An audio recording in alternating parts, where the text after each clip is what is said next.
Hey, what is up, everybody? This is Stevie Breach coming to you here today. We're coming into week 5 with a record of 2-2. I can honestly tell you that as of right now, the San Francisco 49ers have the top passer in the NFL, as well as having the top rusher. And I think that most people would think of the 49ers as a failure of a season right now because of the record being 2-2.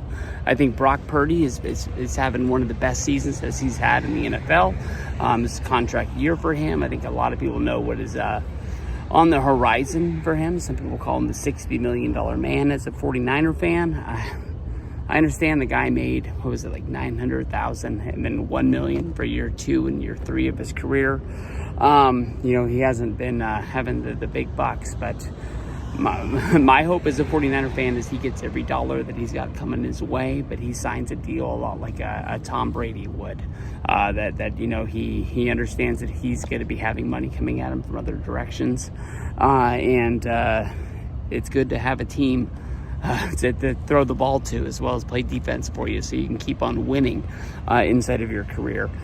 This is a real important week for the 49ers. We don't want to look past the Arizona Cardinals. They are a good football team. I don't think they're a great football team, but on a short week, we're going to be playing Seattle on Thursday. So have to keep that in mind. The one thing that I think more than anything else is that we have to be healthy for these 2 games. Last week, Funga, I didn't even know that he didn't play until there was an interview with him after the game, and he was in street clothes on the sidelines. Last week, Fred Warner went out right before halftime. Greg Kittle didn't play in the second half.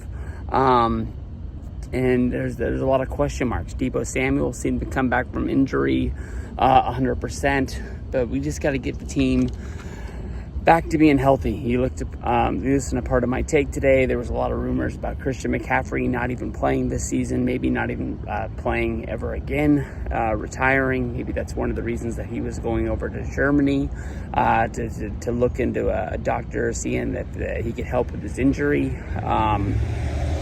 I don't know what the timetable is for McCaffrey to come back, but Jordan Mason seems to be running the football just well, and it would be great to have a double threat like McCaffrey out there, but I think we just start making our planning that he's not going to be there for the foreseeable future, and just keep on plugging forward. If our defense is at 100%, if we win the West, if we don't even win the West and we're a wild card team, I still think we're one of the best teams in the NFL. So we just have to stack wins, and I think that's what we just basically do from here on out, is that we just, put 1 week in front of the next week, in front of the next week, and the next thing you know is, we've got a winning record and we've got a winning streak, and we put these first 4 weeks behind us. We're going to play a lot of good football teams, and we just have to go out there and play 49er football, be smart, and we don't have a lot of the problems that, I'll just throw the Eagles out there. We don't have a lot of the same problems as the Eagles have. Kyler Murray as a quarterback, I think he's a good quarterback, a lot like the Cardinals. I don't think he's a great quarterback. I don't see him as like Mr. Elite. I think the one guy that is out there on the other team is going to be Marvin Harrison Jr. We have not played against him yet. We haven't seen him. But the big problem with the Cardinals is, like, when they throw him the ball, he looks like he's going to be one of the best receivers there is, but they don't seem to just keep putting the ball in his hands, keep making targets towards him. They just sort of turn him off and forget that he's out there. Marvin Harrison, the catches that I've seen reminds me a lot of Larry Fitzgerald, an Arizona Cardinal legend who killed the 49ers. I believe he is the opposing player who has the most touchdowns against the history of the San Francisco 49ers. That guy circled us, being the Cardinals' whole career. He played us twice a year, and just set it out. I think that he has to be the one guy on the football team. We make sure that he's not going to be the guy that beats us, and we just go out there and win this game. We got to have Seattle in our sights. Little Alex probably not going to listen to this because it's a Cardinal video, but they look pretty damn good. I think their defense is what's putting them through there, and they didn't have a good week last week, but I think they're going to be out there and they're going to be ready. They're probably going to be thinking a lot of the Thanksgiving game from last year, and I don't think we're going to sneak up on them and surprise them. We just going to have to go out there and be a better football team and beat them. So I don't know if Geno Smith is for real or not. I keep on saying that I'm going to pick against him each and every week. He goes out and finds a way to prove me wrong. So, all right, let's go out there. Let's have a week about beating the Cardinals, and see you guys down the road. What is up, everybody? Sleepy Bridge coming to you here today. Good old halftime report here, 23-10. Niners got a little bit of a problem, I would say, in the red zone, punching the ball in, and we got a field goal right before the half, but we got a kicking problem in San Francisco.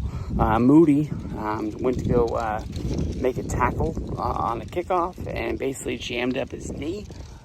He is done for the day. Doesn't know when it's going to return. I guess they say it's his ankle, but it didn't look good one way or another. He just kind of crumpled up there, and it is what it is.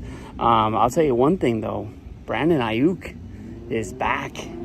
Any kind of questions that anybody said about Brandon Ayuk not being the same player that he was for the last few years, that's done. 100 yards at the half already. Lots of big catches. We had the blocked field goal returned by Lenore, and that guy was just gone. Did you guys happen to catch the goal line play in the Seattle game? New York fumbled on the one, basically on the goal line, and Seattle recovered it in the end zone, ran all the way back for 100 yards. We'll get into it later today, but that Seattle game, that's going to be a banger right there. But Purdy looks good. Juszczyk with the hold. Jordan Mason with the big run. I thought he broke for a touchdown earlier in the day. We look good, man. That's basically all it is to it. But if we get in there, let's play second half football. Let's not be conservative. Let's just keep trying to put the ball in the end zone. That's where we've got hurt in the Rams game before.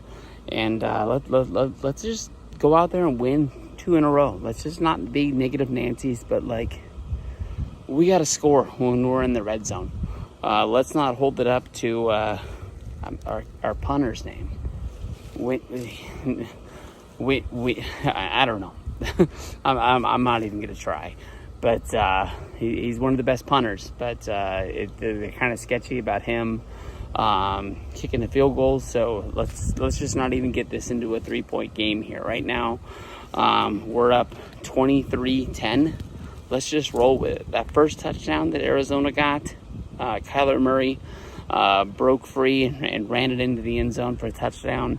Besides for that, D's been holding up really, really nice on that play.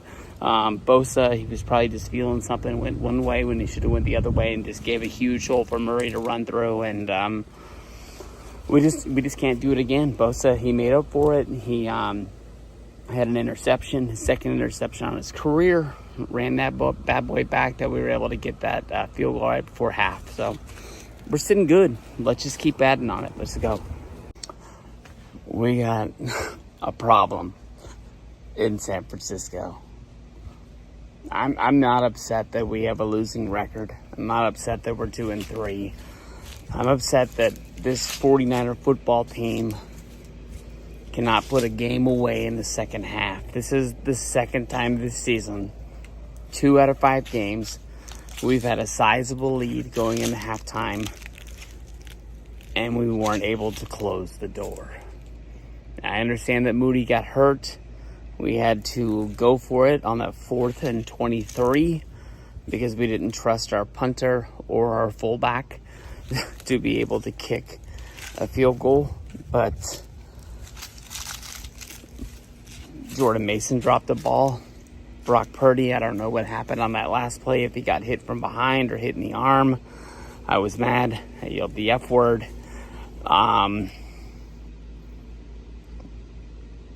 I don't know. We lost that football game. We should not have lost that football game. I'm not going to cry about it. I am mad about it. I don't know. Juan Jennings had a really great first quarter. He hurt his hand. I didn't see him at all in the second half. I don't know if I missed the injury report that he wasn't out there. But that sucked. Brandon Ayuk had his first good game of the season, but he was nowhere to be seen in the fourth quarter. I don't even really know what to say. The only really good thing that there is to report is that the Seahawks look like they're going to lose their game, being down 10 with 5 minutes left in the fourth quarter. But knowing the way the Seahawks work, that's the way they always planned it out. And they're going to find a way to pull that game out. We got a quick turnaround. We're going to play Thursday against the Seahawks on Prime. I don't know, man. My video tomorrow talking about that game might be better than this one, because I don't even understand where the problem is. Is it that Shanahan needs to start calling plays again? Because our first half and our second half are so drastically different. I understand that the kicker was hurt. We had every ounce of momentum going into halftime. I don't even really know when we lost the momentum. I know that the big kick in the nuts right now is the hitting the passer on the touchdown to Kyler Murray. That gave them half a distance to the goal to where they went for it for the 2-point conversion. That's what gave them the 1-point lead. But fuck, we lost. I know that there's good out there. I don't even know where to squeeze the good out. Just toss it, throw it away. We'll talk about McCaffrey coming back in November, probably tomorrow. That's all I got. I'm sorry. That sucks. 2-3. It's not the worst. Like I said, once McCaffrey comes back, we stay healthy. All we have to do is make the playoffs, and we're a threat. But we have to find ourselves. We got to find what 49er football is. I know that last year we blamed the defensive coordinator a lot. Are we going to blame the offensive coordinator for this? We got to learn to put people away to win football games.